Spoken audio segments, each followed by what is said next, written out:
Today, the whole worldwide economy is moving towards services economy. And even if you use the service dominant logic, that you would clearly see that even the goods that are being sold are sold as a service. And so we need to understand services better. And the SERVSIG is playing a leading role in not only generating information, but also disseminating it to worldwide, to the right audience at the right time. And that is very critical. Personally, for me, I learn a lot from three things that SERVSIG does. One is from the newsletter that periodically they send. It's very up to date and very informative, that I use for myself, my research, as well as for my doctoral student team. Second thing that is informative is about what conferences are being held and what is the focus of that, so that I can pick and choose what I want to do.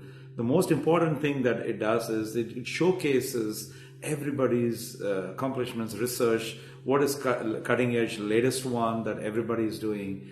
So that featuring itself is something that people really appreciate, that they're being showcased for their research accomplishments.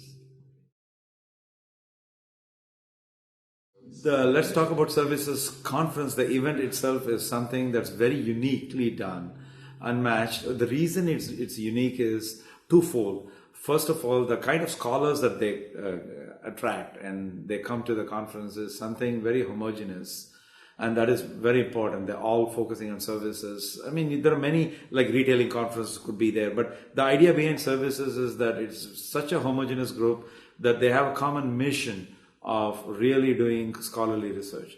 Second is it's got a good mix of senior and junior faculty, and that's very rare that you would find that because either it's always like the junior or the senior people. Here you have a very good mix of this. So always you find ways to collaborate with others. If it is a junior faculty, they look out for senior and vice versa. So I have benefited personally from this, writing a lot more service articles now than ever before. Good question. Where do I find good research topics? And so if you really focus on this aspect, there are the traditional sources to go to the literature and then find the gap in the literature. That's not sufficient. That's necessary but not sufficient. What is sufficient is that you go to the industry, service industry, and ask them what are the problems that they are facing and how can academics help solve them. The reason why this approach works the best for the business as well as for the academics is, first test for any research paper is this problem interesting and important? You answer that clearly, that this is faced by the industry across firms and I'm going to find a solution for this. So that is the biggest hurdle you cross. The second thing is that when you do something, these people are hungry to implement it. It's just not that they just want to give you the data and forget about it. They say, what are the learnings? And I want to implement it. Once you start this cycle and you're successful, you're able to deliver, then it becomes a fever. It catches on, and then one after the other. But the key element here is that you as an academic, how do you disseminate this to the practical world, the real world?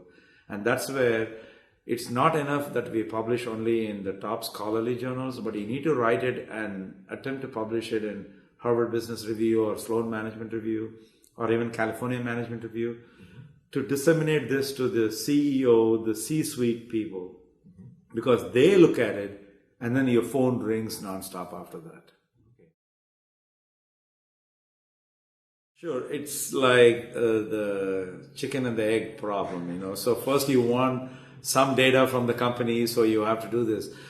Fortunately, I started my journey itself with a lot of data given by the scanner data company, IRI. And so I did something for major companies, Procter & Gamble and Kimberly-Clark in the early days. And they saw the benefit, and then they started calling directly. And then one after the other led to that when we showcase that, we did this for P&G, Kimberly-Clark, Prudential Financial Services, IBM. So we market this, we co-author these research publications with the executives of these companies. Then everybody comes and says, what can I do with you? How can you help us? That is one source. The other source is that even if we do not reveal the company name as anonymous, we leave it, We write it and we publicize that and publish that in HBR and Sloan Management Review regularly. If you look at the last 15 years, we have had about 18 articles and combine those two. And executives read that, they come to us and say, can you solve our problem? That's the second. The third is that we invite executives proactively to our center, the Center for Excellence in Brand and Customer Management. They come there on a weekly basis. They come and meet with the students. For example, even the project that today I presented the research with Hannah, the company is located in Atlanta. They came to us first and said, we have this problem. We listened, we came up with a solution, this is the way we can solve. And then immediately it started, and then on a weekly basis or bi-weekly basis, we started visiting the company to share what we have done regularly. And they brought in one of the meetings, the advertising team, the PR team and all from New York to say, now you got the message, economic message and the relational message. Now how we are going to package this, communicate to who? So that is the enthusiasm that you see.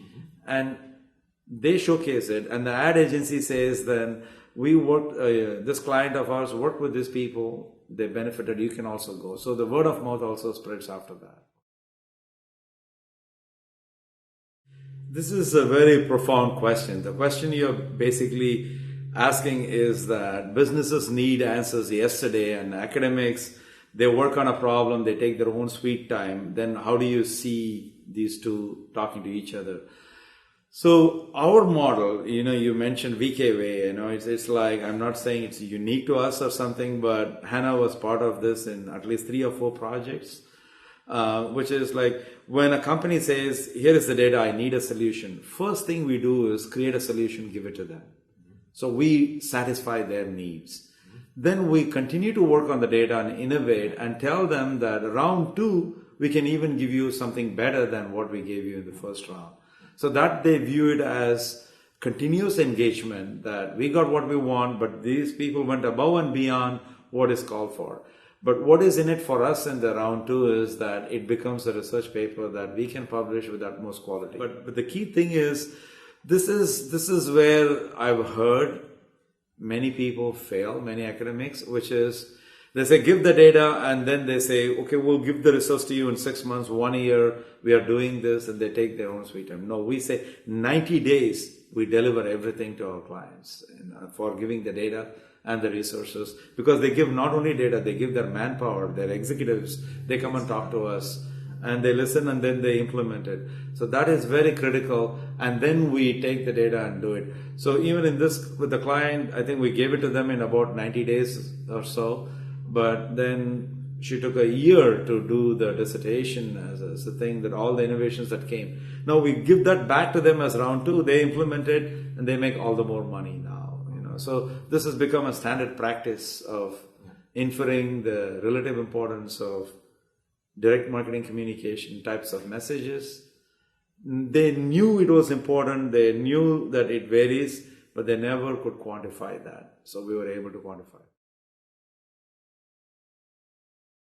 Very good question. So if you're going to start a PhD program, young scholar, what would you be focusing on? How would you prepare? Today, it's the best time to be in the market to start a program. First, we are not siloed today as marketing field. Marketing itself is now branched into borrowing from accounting, finance, information systems, economics, statistics, psychology, everything. So today, for a marketing scholar to be called as a scholar in marketing, you need to be at least well versed with these peripheral areas that you need to do. Why? Because the problems that we are solving today, exciting research ideas, are focusing on sharing economy as one of the areas, where you see examples of Uber, Airbnb, and others there. How does it work? That it's a triadic, multiple platforms are there. Like there is a service enabler, there's a service provider, then there is a customer. And then there is economics that are playing along with them. And there is information technology playing a major role in finding which is the closest place to find the driver. So sharing economy is one. Second is Internet of Things. IoT has taken a major role in shaping human beings' lives today. Example are that you wear a smartwatch, then you're able to monitor your own activities and say that you're healthy or not healthy in your activities, habits, and you change. The healthy habits are also related to the shopping behavior. The healthy habits are also related to your future health risk behavior. The healthy habits also help you in lowering down your insurance premiums. Everything is connected, so that's another area that you would see a lot of research coming in the Internet of Things. The third is, again, where we talked about interdisciplinary. And one of the hot topics now is engagement, where you see customer engagement coming in marketing, employee engagement coming in management literature, community engagement coming from entrepreneurship literature. And then you see the other stakeholders in terms of CSR activities, as well as suppliers coming from logistics, supply chain. So one word, engagement, but you need to know multiple literature there to do that. So that's another area that you would see a lot more happening. And there is a fourth area that is evolving in our field in terms of the methods contribution, which is like we had the big data revolution come in, we have supercomputers come in, now we need better methods. And this is where now we are bringing information technology like machine learning and NLP, natural language processing, coming in, analyzing marketing messages and helping us in a big way. So you really need to be multi-talented, multitasking today if you are going to be in the PhD program. And I would love to start my career again as a PhD student, because you get to learn a lot today and be very resourceful in the future.